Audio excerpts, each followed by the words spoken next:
Evening. Goodbye Forever, Volume 2 by Ngak'chang Rinpoche. Chapter 20, Part 2.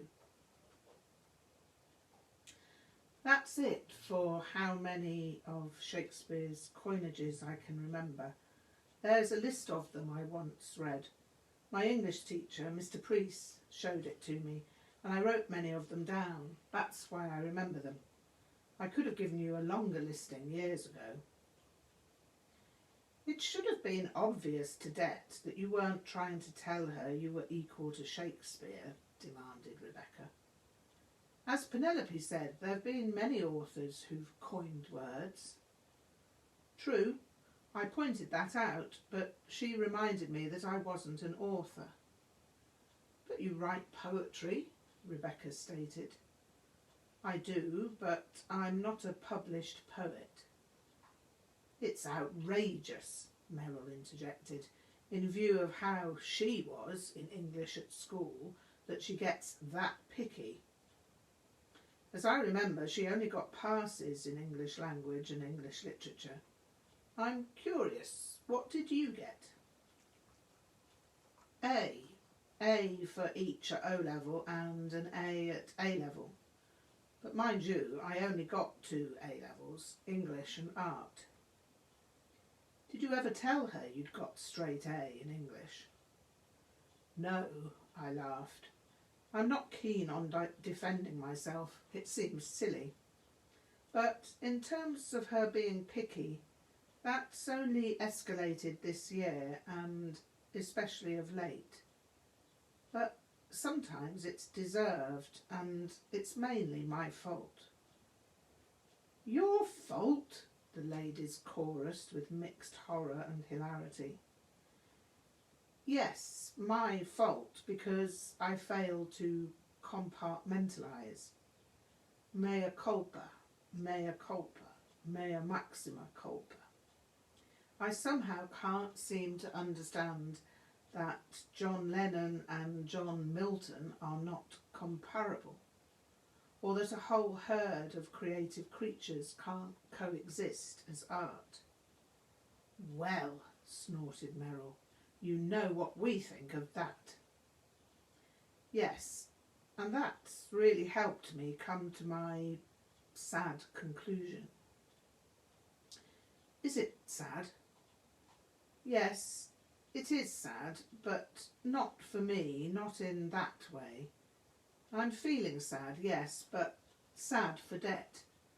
Not that I think I'm any great loss or anything, but I think she's going to be upset for a while, and I don't like to, well, I sometimes wonder if I could have done anything differently. Yes, you could have done something different, Vic. You could have left her well over a year ago. I shrugged and remained silent for a moment or two. Yes, could have done, and maybe I should have done, but I didn't, and now, well, I quoted Bob Dylan, I ain't saying she treated me unkind. She could have done better, but I don't mind. She just kind of wasted your precious time, Rebecca finished the quotation. Well, I grinned ever so slightly, I won't think twice then. But I think we wasted each other's time. In that we're equal. But I feel that I am more to blame, because with my Buddhist background, I have to take the responsibility. Penelope moved her head in a slow side-to-side motion that said no. She was about to speak, but I held up my hand to continue and said, I know you don't think that's fair and that I shouldn't take the bulk of the blame, but it is extremely important to me that I do. It's a matter of honour, in terms of what I am supposed to represent. It's nobody's fault but mine. We talked a while longer, and then the ladies betook themselves to leaving for their respective parental homes. I sat gazing out of the little porthole window by the side of my bed. The river was acting quite normally, and that, somehow, was a great comfort. Whatever else went on, there was the river winding its way toward the sea. The sea would receive the river, and the river would simply watch. But there'd always be more river flowing. Life would go on till I arrived at some sort of sea somewhere. Then I'd die and be entirely forgotten.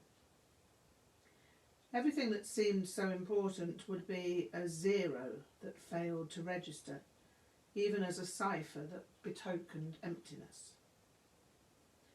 Maybe Aro Yeshé would be recognised again by an incarnation of Kyabjé Düd'jom Rinpoche Jig'drèl Dorje, and maybe that future Aro Yeshé would make a better job of being who he was supposed to be.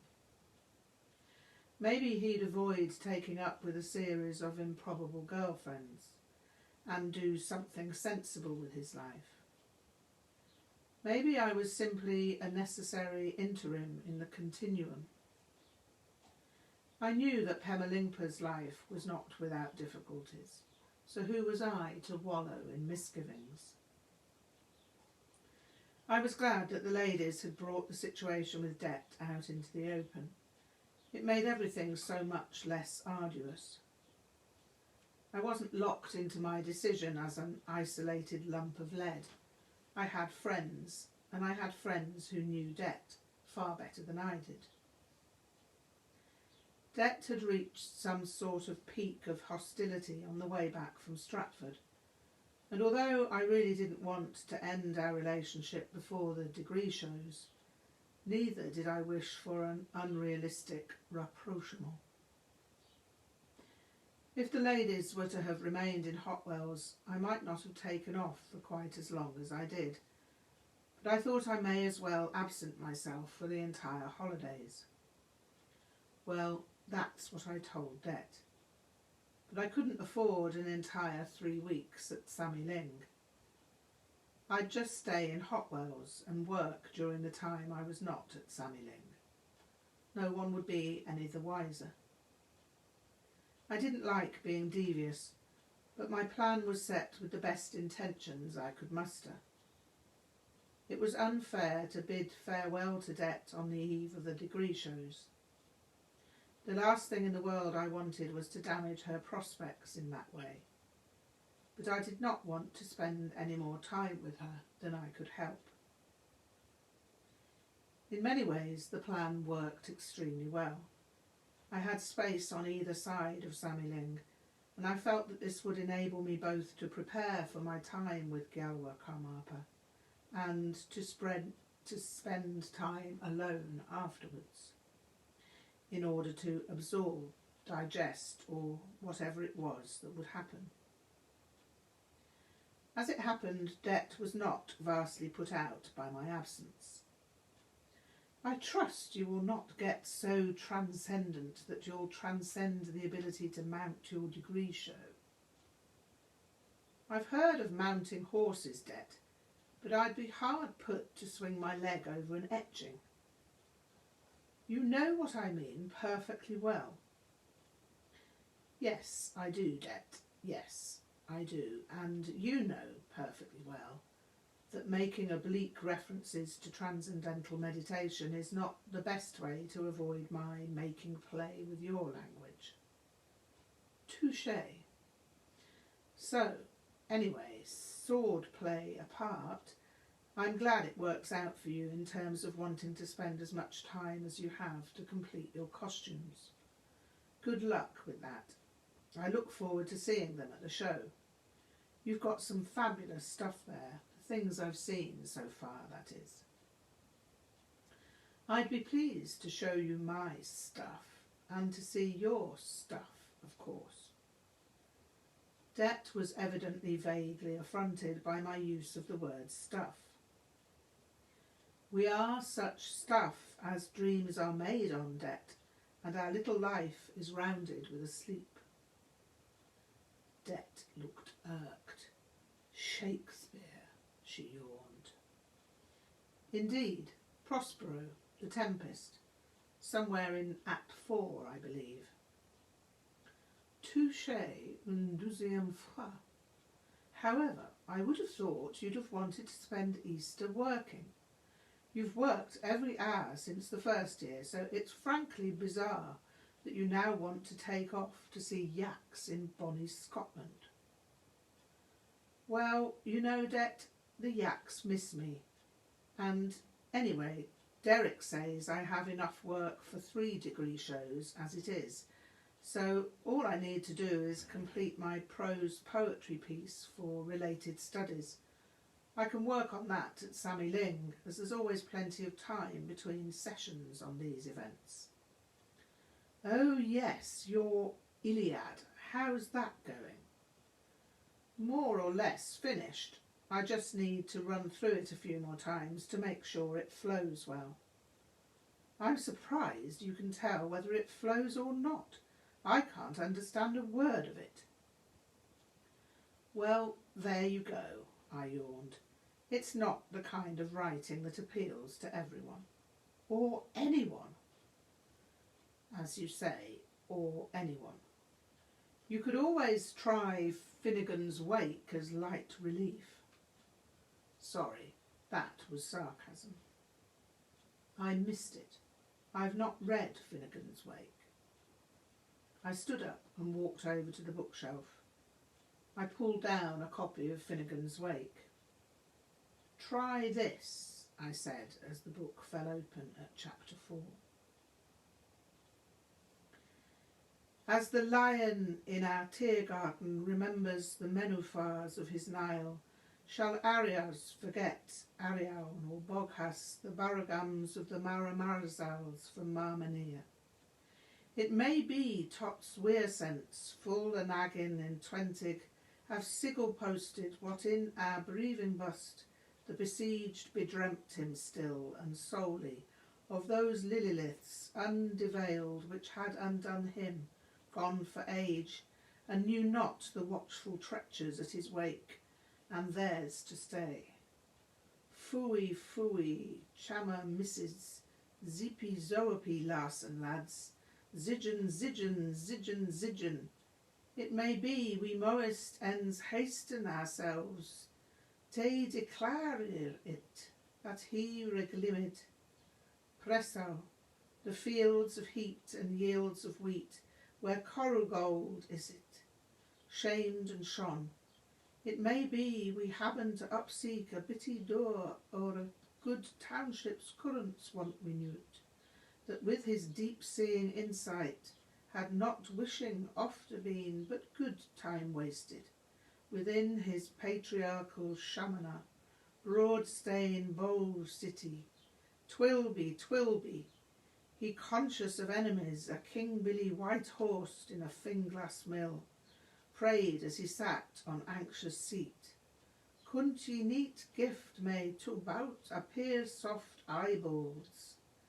During that 3 and a hell of hours agony of silence, ex profundis malorum, and bred with unfeigned charity that his word wounder, on eagles to the teeth, who Momined Nash of Girabash would go any old where in the weeping world on his mottled belly, the rab, the creep-on's need, for milk, music, or married mistresses, might mercy to providential benevolences who hates prudence's astuteness, and fall into the first of a distinguished dynasty of his posteriors. Enough, enough, Det laughed. That's diabolical. That's English literature. Irish literature, to be precise, or Irish illiterature. Well, it's all in a point of view, I suppose, and pardon my insulting James Joyce with my ascription of his book as English literature. It's a hangover from A-level English literature. We studied Portrait of the Artist as a Young Man by James Joyce, and I would seem to have inadvertently retained that erroneous miscategorisation of the author's nationality. Point taken. And I also must say that Joyce makes your prose poetry look eminently readable. Thank you, Det. That's what I was hoping. Anyway, So you're off to see Fu Manchu put his hat on again? No, Det. I'm going to Clacton-on-Sea to have an illicit affair with an elderly octopus. Why do you always have to talk nonsense? I was just making a joke. Have you lost your sense of humour? Yes, Det, I think I have lost my sense of humour. I'm a dull, dreary, desultory dolt with arcane interests in literature as well as religion. Having said this, I gazed out of the window in silence, and after a few minutes, Det decided that it was time to leave. My statement was obviously loaded with the wish for her to leave, even though I'd not devised it deliberately. Det was capable of great subtlety of interpersonal perception, and knew immediately whenever I reached a point of no return. It was as if she knew that one further acerbic aside would precipitate an irrevocable decision with regard to her. For all my peculiar perceptual opacity vis-à-vis the thoughts of others, I could always read Det quite easily at these times. She'd have the look of someone who'd strayed onto a minefield and was taking tentative steps backwards. I always spared her the feared detonation. Always, even though, from me, the explosion would have been innocuous in tone. I bade her good night. She wished me a wonderful time, almost as if she'd not endeavoured to goad me with indecorous facetiousness bare minutes before. I had no idea why Det felt compelled to do that. It was not as if I frequently bent her ear with Buddhism. In fact, I never mentioned the subject, or not at least since the first year. The subject was taboo unless I wanted facile rejoinders or acerbic faux Dorothy Parker ripostes. I breathed a sigh of relief after Det departed, and sat there somehow discombobulated by decisions. Why? Why? Why was it that I'd decided to wait until after the degree show to end our relationship? Oh yes, I knew why. It was so that it wouldn't affect her at that vital juncture. I had to keep remembering the importance of that decision. I was only doing what I knew I was capable of doing. It wouldn't kill me. It wouldn't even affect me emotionally that much, unless I made an unseemly internal fuss about it. I decided that as it was not the trenches of the Somme in World War I had nothing about which I could possibly complain. 3 marvellous weeks lay ahead. They'd be 3 weeks where I could be whomsoever I turned out to be. I'd be single, to all intents and purposes, although the idea of being romantically available was not on the cards. It wasn't even appealing. It was, in fact, so completely unappealing that I could almost have opted for monastic ordination. I remembered the words of Düd'jom Rinpoche. With each life circumstance, whatever is enacted, stare directly into the enactment with all the senses. I intended to remain single for the foreseeable future. I'd say goodbye to Det, and then I'd be extremely careful before I got romantically embroiled again. There was something about being single that seemed wonderfully alluring. I could go where I wanted. I could do whatever I pleased. I'd never have to see another Chekhov play. How many plays about a cherry orchard can one Russian write anyway? He did have the honesty to call one of them the cherry orchard. But then I had to see Uncle Vanya, and there was the cherry orchard again. Not that I have anything against cherry orchards, but I'd never given Det a hard time about plays that dip below my personal enjoyment standards. Maybe that's not entirely true. Eugene O'Neill's long day's journey into night took the biscuit for arduous evenings I have known.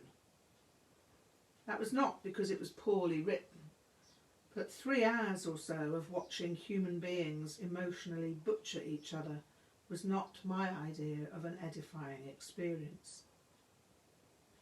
I discovered later that Eugene O'Neill had never written with the idea of its ever being published. It was simply a piece of personal process that he never intended to see the light of day. Just as I was thinking these thoughts, I stopped in my tracks. What was I doing ranting on in my mind about Chekhov and Eugene O'Neill? This would have to stop. I decided that freedom had to mean freedom from time wasting, freedom from internal dialogue, freedom from recriminations, freedom from resentment. What had I to resent anyhow? My situation had been all of my own making. My situation now and in the future would also be all of my own making. The only realistic mental state was openness to the future and to whatever the future held. I was on the brink of a new adventure, and one that might change my life forever. I wrote a note to myself and placed it under my pillow so that I would see it on my return. It read, "Dear Vic, goodbye forever. Yours sincerely, Chögyam." I spent the next 5 days working on various projects. I cooked meals, I went to bed early. I started getting up early so I'd be on the same time frame as Sammy Ling by the time I arrived. The plan worked well. I noticed how much more I accomplished by getting up at 5 and being in bed by or before 10. Time flew, and yet there was more time in the day than I'd known since being in the Himalayas in 1971.